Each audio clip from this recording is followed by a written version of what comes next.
Исус е протегнал своята ръка. Ти протегнал ли си своята ръка?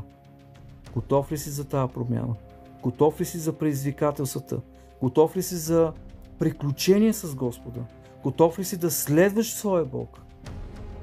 Или искаш да останеш в състоянието, което си, като блуден син, който се отдалечи от баща си и преживя най-голямото поражение в живота си.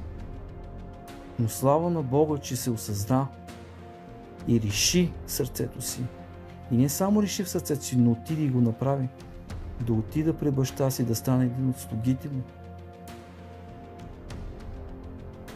Бог иска по този начин. Ако ти си се отдалечил от Бога, по една или друга причина, връщай се. Бащата ти чака. Ръката е протегната. Иди.